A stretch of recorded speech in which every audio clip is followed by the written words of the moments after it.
Bueno, pasamos al bloque B, que es razonamiento, ¿vale? Este bloque, la respuesta que he puesto es orientativa. No sabemos si el criterio va a ser exacto o va a ser muy subjetivo. Como recordamos, lo expliqué en varias veces en las clases, esta parte es subjetiva y a veces pueden comparar una persona con otra por la explicación, ¿de acuerdo? Pero de este bloque, yo hubiese elegido principalmente la B1, ¿vale? Hubiese elegido la de verdadero y falso del metabolismo y a lo mejor la del COVID, ¿de acuerdo? Porque las otras dos hay que pensarlas bastante. Es más, esta que habla de los pares de bases nitrogenadas de la adenina, en clase y en el intensivo hemos hecho varias y os dije, como está en nuestra genética mendeliana, seguramente os pregunto una pregunta de biología molecular, ¿como cuál? La de los porcentajes de base, pases complementarios o no, pase transcripción, traducción, replicación o una tabla de codones para completar. Acá hay una de ellas. Nos dan 5 casos, incluso gente que no habéis visto microbiología o que le han quitado este tema, pero viroides, algún patógeno, algún organismo, un prión se quedaba como caso práctico. Aquí tenéis la demostración. De esta respuesta solamente diría yo que los casos C y E sí podemos saber la complementariedad, porque es bicatenario y lo sacamos ahí, tenéis los porcentajes que sale de cada uno, pero en los otros no, porque no sabemos complementariedad o no sabemos si estar 50-50 o se sobrepasa las bases nitrogenadas, ¿vale? Respecto a la del tratamiento contra el cáncer basado en toxinas durante el intensivo, al igual que en clase, hemos hecho algunas preguntas muy acordes con los taxanos, la colchicina, ¿vale? Pues aquí tenemos un ejemplo. El caso del apartado A. El nucleoide hace la síntesis de RNA ribosómico, como bien sabemos, aparte de otras moléculas. Si sintetiza RNA ribosómico, este da lugar a los ribosomas que salen del núcleo y se pegan por el retículo palmatoide rugoso. Y esto da lugar a la proteína y se da la síntesis y traducción, ¿vale? De los mismos.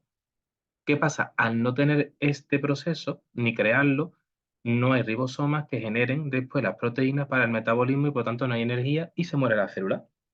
En el caso del apartado B, no nos afecta. ¿Por qué? Porque este tratamiento no nos va a afectar porque cuando se divide la célula en la mitosis, el nucleolo está todo condensado formando los cromosomas y se desdibuja la envoltura nuclear. Y de esta forma no afecta a la síntesis de ribosomas. Respecto al metabolismo, era muy asequible, en manera intensiva hicimos una similar, pero era más con un tema de fotosíntesis. Pero mira, aquí todas son falsas, menos la última que es verdadera. La primera porque es falsa. El catabolismo es de orgánico a inorgánico y no al revés, como dice ahí. La B porque es falsa. La fosforilación oxidativa sin el sustrato consume 4 ATP y la respiración de 36 a 38. La tercera, cuando ya nos dicen la palabra todos los organismos autótrofos, ya nos tiene que chirriar la respuesta de que va a ser falsa. ¿Por qué? Hay organismos fotoautótrofos, usan luz, pero también están los quimioautótrofos, que usan compuestos químicos como energía. Y por último, la D es verdadera, ¿por qué? En la respiración se usan coenzimas CTA como NADPH y en la fotosíntesis se usa NADPH. Obviamente, son diferentes las que se usan en los procesos. Respecto a la B4, aquí tendríamos que hablar un poquito del código genético, que es universal, degenerativo, que es redundante, etcétera. Para el caso A, lo que expliqué en clase, se sabe que un codón codifica para distintos aminoácidos, ¿vale?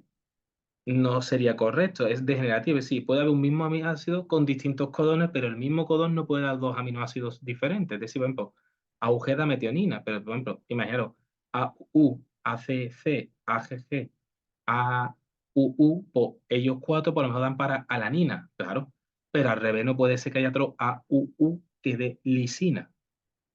Y por eso son tan largas las cadenas. Y en el caso del apartado B, diríamos que en este caso el RMSEO solamente codifica aminoácidos porque este código es redundante y solo restablece la síntesis de proteínas con ayuda de RNA transferente, que se complementan. Finalmente, la del COVID. En clase durante el intensivo hemos hecho algunas sobre el COVID, pero aquí te mezclan las dos cepas que hay, la natural, la N, y la proteína spike, la que es antígeno S, que este viene de la vacuna. Te dan 3 casos en los cuales en uno se vacuna a la persona y ha pasado anteriormente la enfermedad, en otro solamente se ha vacunado, en otro que se ha pasado la enfermedad, etcétera. En el caso a que diremos, si ha pasado la infección y no ha estado en contacto con alguien infectado, ha pasado por ambos antígenos. Es decir, tiene ambas cepas su memoria, la N y la S. En el caso B, si está solamente vacunado y no tiene contacto con el virus, tendrá la cepa S, la spike. En el caso C, tendríamos que buscar si hay antígenos de cepa N por contacto viral natural. Recordad, es una inmunidad adquirida adaptativa natural activa. Y por último, en el caso de vacunarse y lo del test, no habría tiempo que se generen anticuerpos. Tendríamos que esperar a que se genere una pequeña memoria o lo que veremos será mucha inmunidad G en un futuro, perdón, M en un futuro y poca G, ¿vale? Porque lo que va a haber es una respuesta primera que es más lenta y necesitamos ese tiempo para crear la memoria de la cepa S.